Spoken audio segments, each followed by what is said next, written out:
Hello everyone. आज हम लोग इस वीडियो में भारतीय न्याय संहिता का सेक्शन 24 पढ़ेंगे। सेक्शन 24 चैप्टर 3 के अंदर आता है।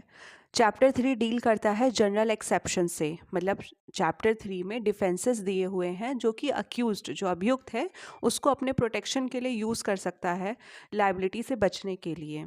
तो आज हम पढ़ेंगे सेक्शन 24। इसके पहले के सेक्शन हम लोग कवर कर चुके हैं, आप जाकर चेक कर सकते हैं। सेक्शन 24 बात करता है offences requiring a particular intent और knowledge committed by a one who is intoxicated. तो ऐसे ऑफेंसेस जिसमें नॉलेज की ज़रूरत है या फिर इंटेंशन की ज़रूरत है, और ऐसे पर्सन के द्वारा वो ऑफेंसेस किए गए हैं जो पर्सन इंटॉक्सिकेटेड है। तो कुछ ऑफेंसेस ऐसे होते हैं जहाँ पर इंटेंशन या फिर नॉलेज की ज़रूरत नहीं होती है, वो एक्ट अपने आप में ऑफेंसेस होते हैं। बट कुछ ऑफेंसेस ऐसे होते हैं जब उन्हें पर्टिकुलर इंटेंशन या नॉलेज से किया जाता है, तभी वो ऑफेंस होते हैं। जैसे जैसे आप ऑफेंस ले लीजिए बाईगेमी का, या फिर किडनैपिंग का, या फिर कंटेम्प्ट ऑफ कोर्ट का। तो इनमें क्या है, इनमें इंटेंशन होने की ज़रूरत नहीं होती है। जिस पर्सन के द्वारा ये ऑफेंस हुआ है उस पर्सन का इरादा हो ऐसा ऑफेंस करने का, ये ज़रूरी नहीं होता है। तो ये ऐसे ऑफेंसेस हो गए जहाँ पर इंटेंशन या नॉलेज की ज़रूरत नहीं है। लेकिन कुछ ऑफेंसेस ऐसे होते हैं जहाँ पर अक्यूज्ड के पास पर्टिकुलर इंटेंशन होना चाहिए या फिर नॉलेज होना चाहिए, तभी वो एक्ट ऑफेंस बनता है। जैसे थेफ्ट के लिए डिसऑनेस्ट इंटेंशन होना चाहिए, मर्डर के लिए इंटेंशन होना चाहिए।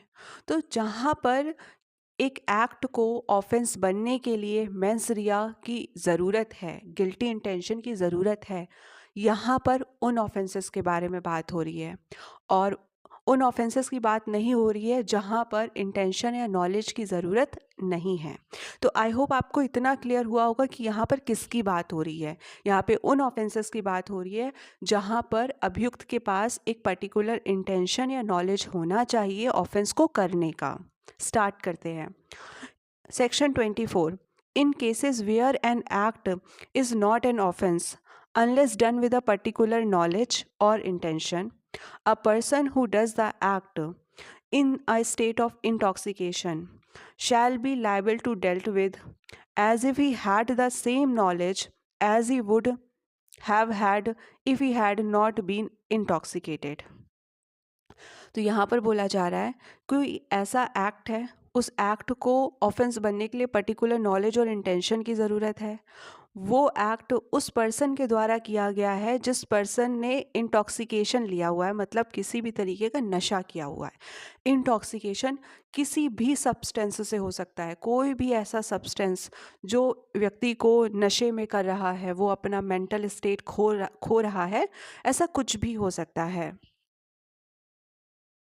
तो वो पर्सन इंटॉक्सिकेशन की स्टेट में कोई ऐसा काम करता है तो उसकी वही नॉलेज मानी जाएगी जो वो सोबर होता तब उसकी नॉलेज होती। यहाँ पर बात हो रही है ऐसे एक्ट की जिसमें या तो नॉलेज की ज़रूरत है या फिर इंटेंशन की ज़रूरत है ऑफेंस बनने के लिए, पहली बात। दूसरी बात यहाँ पे हो रही है कि ऐसे पर्सन के द्वारा ये काम हो रहा है जो नशे में है। और तीसरी बात ये है कि उसका नॉलेज वही माना जाएगा जो अगर वो नशे में नहीं होता तो उसके पास नॉलेज होती। मतलब अगर वो सोबर होता तो उसे इस बात का ज्ञान होता, और नशे में होने के बाद उसने ये काम करा है तो भी ये माना जाएगा कि उसको वो ज्ञान है जिस नॉलेज के साथ उसने किया है। कोई फ़र्क नहीं है चाहे वो नशे में है या फिर नहीं है, कोई फ़र्क नहीं है। Unless the thing which intoxicated him was administered to him without his knowledge or against his will। कब तक माना जाएगा कि उसके पास सेम चीज़ की नॉलेज थी? जब तक ये प्रूव ना हो जाए कि जो चीज़ से उसे नशा हुआ वो उसकी मर्ज़ी के बिना दिया गया था या फिर उसकी विल के अगेंस्ट, उसकी इच्छा के अगेंस्ट उसे ज़बरदस्ती दिया गया था। आई होप आपको ये क्लियर हुआ होगा। यहाँ पर नॉलेज को लेकर तो मान लिया गया कि पर्सन की वही नॉलेज है। अगर उसने नशा नहीं किया होता, वही ज्ञान होता जो उसको नशे में होने के बाद ज्ञान है। तो ऐसा ऑफेंस जो नॉलेज की वजह से ऑफेंस हो रहा है, तो मतलब नशे में होने के बाद भी उसने वो ऑफेंस किया है और उसे डिफेंस नहीं मिलेगा। क्यों? क्योंकि वो नशा उसने खुद किया है। और किस चीज़ का मिल सकता है? तो यहाँ पर ये नहीं बोला गया है कि हम इंटेंशन भी उस व्यक्ति का सेम मान लेंगे, इंटेंशन सेम नहीं मानेंगे। यहाँ पर सिर्फ नॉलेज को सेम मानने की बात करी गई है, और यहाँ पर नॉलेज को सेम तब माना जा रहा है और इंटेंशन को नहीं माना जा रहा है जब उसने वो नशा खुद किया है। तो सेक्शन 24 आपका बात करता है वॉलंटरली इंटॉक्सिकेशन का। अब हम इसके एसेंशियल्स देखेंगे, केस लॉज देखेंगे, एग्जाम्पल देखेंगे, तो आपको ज़्यादा क्लियर होगा। पहले हम देखेंगे सेक्शन 24 के एसेंशियल्स। सेक्शन 24 आपका सेक्शन 86 ऑफ आईपीसी का करस्पॉन्डिंग सेक्शन है। तो an act done is not an offence unless done with a particular knowledge और इंटेंशन। यहाँ पर उन ऑफेंसेस की बात हो रही है जिनको करने के लिए पर्टिकुलर नॉलेज या फिर इंटेंशन होना ज़रूरी होगा। यहाँ पर उन ऑफेंसेस की बात नहीं हो रही है जहाँ पर बिना नॉलेज या इंटेंशन के जो चीज़ें ऑफेंसेस हैं उनकी बात नहीं हो रही है। ऐसे सिर्फ ऐसे अपराध की बात हो रही है जो अपराध तभी होंगे जब वो पर्टिकुलर नॉलेज या फिर इंटेंशन के साथ किए गए होंगे। सेकेंड पॉइंट है, a person who does the act is in the state of intoxication shall be liable to dealt with as if he had the knowledge as he would have had if he had not been intoxicated. तो यहाँ पर person ने क्या करा, खुद से नशा कर लिया है। ठीक है, तो सेक्शन 24 के अंदर पर्सन ने खुद से नशा किया है और उसने कोई अपराध कर दिया। उस अपराध को अपराध होने के लिए नॉलेज की ज़रूरत थी। अब उसकी वही नॉलेज मानी जाएगी जब उसने नशा नहीं किया होता तो उसके पास होती। उसके पास नशे में होने के बाद भी वही ज्ञान है जो उसके पास तब होता जब उसने नशा नहीं किया होता। तो वो अपराध जो नॉलेज के बेसिस पर ऑफेंस हैं, जिसमें सिर्फ नॉलेज होना ही सफिशिएंट है, उसमें कोई डिफेंस नहीं मिलेगा क्योंकि वो नशे में था। इस बात का कोई डिफेंस नहीं मिलेगा सेक्शन 24 के अंदर। थर्ड पॉइंट है, unless the thing which intoxicated him was administered to him without his knowledge और अगेंस्ट हिज विल। कब तक उसे डिफेंस नहीं मिलेगा? जब तक उसने अगर इंटॉक्सिकेशन इनवॉलेंट्रली करा है, जाहिर सी बात है तब डिफेंस मिल सकता है। लेकिन अगर उसने इंटॉक्सिकेशन वॉलेंट्रली किया है तो उसको डिफेंस नहीं मिलेगा। फॉर एग्जाम्पल, कोई एक पर्सन है जो खुद से दारू पीता है और उसके बाद रैश ड्राइविंग करता है। अब वो रैश ड्राइविंग कर रहा है, अब उसको पता है वो रैश ड्राइविंग कर रहा है, उसके पास ये ज्ञान है कि कोई रास्ते में आएगा, दुर्घटना हो सकती है और हो जाएगी, ये उसको पता है। ये वो नशे में ना होता तब भी उसको पता था, वो नशे में है और खुद से नशे में है तब भी उसको पता है। तो यहाँ पर उसका इंटेंशन तो था नहीं किसी व्यक्ति की मर्डर करने का, तो मर्डर के चार्ज नहीं लगेंगे। लेकिन उसको नॉलेज पूरी थी कि हो सकता है, चाहे वो नशे में होता या फिर सोबर होता, तो इसका मतलब क्या है, उसने culpable homicide not amounting to murder किया है। उसके बाद देखेंगे कुछ पॉइंट्स हैं जो आपको याद रखने हैं। Voluntarily drunkenness is an excuse. Early regard intention so that it is a complete excuse in crime requiring the presence of intention to complete a crime.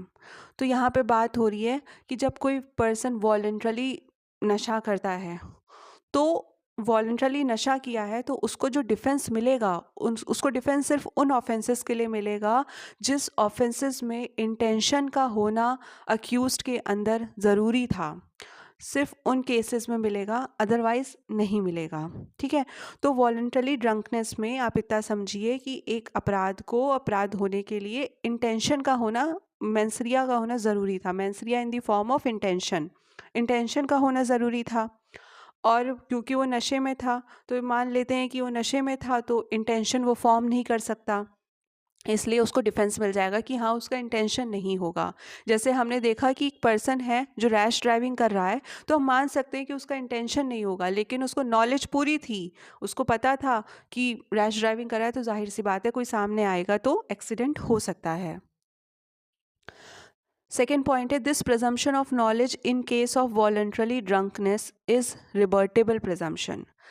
अब जैसे कि हम मान रहे हैं कि सामने वाला के पास नॉलेज पूरी थी, अगर वो उस नशे में होता तो भी उसको यही नॉलेज होती, वो नशे में नहीं है तो उसको वही नॉलेज है, चाहे जो बात हो, उसको ज्ञान पूरा है कि हाँ एक्सीडेंट हो सकता है। तो यहाँ पर ये जो प्रिजम्पशन है, जो ये माना जा रहा है कि उसको वही ज्ञान है, ये रिवर्टेबल है, इसको बदला जा सकता है, इसको प्रूफ किया जा सकता है कि उसके पास ये नॉलेज नहीं थी फैक्ट से। थर्ड पॉइंट है, intention is the highest degree of mind and it can not be presumed, it has to be proved by the prosecution on the basis of the facts and circumstances of the cases. तो intention एक highest degree of mind होती है। Knowledge तो हमने presume कर ली कि हाँ same ज्ञान था, इसको वॉलंटरली ड्रंकनेस का केस है, सेम ज्ञान था, लेकिन इंटेंशन एक हाईएस्ट डिग्री की चीज़ है, इसको हम प्रिज्यूम नहीं कर सकते, पहले से मान नहीं सकते कि हाँ इसका इरादा ही था इसकी मर्डर करने का, इसकी डेथ कॉज करने का, हम ये नहीं मान सकते, ये प्रोसिक्यूशन को प्रूफ करना पड़ेगा केस में। वॉलंटरली ड्रंकनेस का बहुत इंपॉर्टेंट केस है Vasudev versus state of PEPSU. तो इस केस में क्या हुआ था कि जो अक्यूज्ड था उसने नशे की हालत में एक लड़के को गोली मार दी थी और फिर ये बोला कि वो तो नशे में था। तो कोर्ट के सामने ये क्वेश्चन था कि इस पे मर्डर के चार्जेस लगेंगे, इसके मर्डर के लिए लायबल होगा या फिर culpable homicide not amounting to murder के लिए होगा। तो यहाँ पर सुप्रीम कोर्ट ने बोला कि अक्यूज्ड अगर इतना नशे में नहीं गया है, मतलब अगर वो बहुत ज़्यादा नशे में नहीं है, तो हम ये मान सकते हैं कि उसका वही इंटेंशन था। और हर इंसान को पता होता है कि उसके एक्ट के नेचुरल कॉन्सिक्वेंसेस क्या होंगे। जैसे कोई एक इंसान है दूसरे इंसान को डंडे से मारा है तो उसको पता है कि इसको चोट लग जाएगी। तो यहाँ पे वही बात हो रही है कि अगर कोई पर्सन इतना ज़्यादा नशे में हुआ ही नहीं है और अभी भी वो अपना कंट्रोल में है, उसका माइंड उसके कंट्रोल में है, अभी कोई इल्यूजन नहीं हो रहा उसको, अभी वो कॉन्शियस है पूरी तरीके से, तो हम ये मान लेंगे कि जो उसने किया उसका वही इंटेंशन था और उसको पता था वो क्या कर रहा है। क्योंकि बहुत नेचुरल सी बात है कि हर इंसान को पता होता है कि उसके उसके एक्ट का रिजल्ट क्या होगा, कॉन्सिक्वेंस क्या होगा। फिर केस है दशाखंड वर्सेस स्टेट ऑफ उड़ीसा 1976 का। इस केस में क्या हुआ कि अक्यूज़ ने प्ली लिया कि वो लिकर के इन्फ्लुएंस में था, नशे में था, और क्या हुआ कि जो उसने मर्डर कर दिया, जो उसके हाथ से डेथ हो गई है, तो वो मर्डर नहीं हुआ है, वो culpable homicide not amounting to murder हुआ है। बट कोर्ट ने ये एक्सेप्ट नहीं करा। कोर्ट ने बोला कि नॉर्मल सी बात है कि यही प्रेज्यूम किया जाएगा, यही माना जाएगा कि जो इंसान जो एक्ट कर रहा है उसको पता है कि वो क्या कर रहा है और उसको पता है कि इसके कॉन्सिक्वेंसेस, इसके परिणाम क्या हो सकते हैं। चाहे भले वो नशे में था, लेकिन इतना भी नशे में नहीं था कि उसको यही नहीं पता था कि वो जो कर रहा है, अगर वो किसी को गोली मार रहा है तो इससे कोई मर जाएगा। ये हम नहीं मान सकते। तो यहाँ पर क्या हुआ कि कोर्ट ने बोला कि कोर्ट ने यही प्रिज्यूम किया कि जो पर्सन है, जो मैन है, उसको पता है कि वो क्या कर रहा है, उसके नेचुरल कॉन्सिक्वेंसेस क्या हो सकते हैं उसके एक्ट के, उसको पता है, और इसको रिबर्ट किया जा सकता है अगर इसका एविडेंस दे दिया जाता है कि जो अक्यूज्ड था उसने नशा किया और उसके बाद वो इंटेंशन फॉर्म नहीं कर सकता था। अगर वो इस बात को प्रूफ करता है तो इसको पलट दिया जाएगा, ये मान लिया जाएगा कि अक्यूज्ड का ये इंटेंशन नहीं था, ये इरादा नहीं था, वो नहीं समझ पाया था कि इस बात के नेचुरल कॉन्सिक्वेंसेस क्या होंगे। अदरवाइज हर इंसान को पता है कि वो क्या कर रहा है और उसके क्या परिणाम हो सकते हैं उसकी हरकत की, उसको पता है। तो आई होप आपको ये प्रोविज़न क्लियर हुआ होगा। इसमें सिंपल से अगर इसको समराइज़ करें तो इतनी सी बात कही गई है, जो इंसान खुद से नशा करता है उसको उन केसेस में डिफेंस दिया जा सकता है जिस केसेस में ऑफेंस में, अपराध में एक इंटेंशन होने की आवश्यकता है। इंटेंशन को प्रिज्यूम नहीं कर लेगा कोर्ट, लेकिन उस केसेस में बिल्कुल डिफेंस नहीं मिलेगा जिस केसेस में नॉलेज की ज़रूरत है।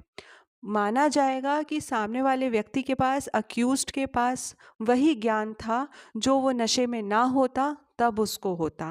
तो आई होप आपको ये प्रोविज़न क्लियर हुआ होगा। अगर आपको वीडियो हेल्पफुल लगता है तो प्लीज़ लाइक, शेयर, सब्सक्राइब ज़रूर करिएगा। Thank you.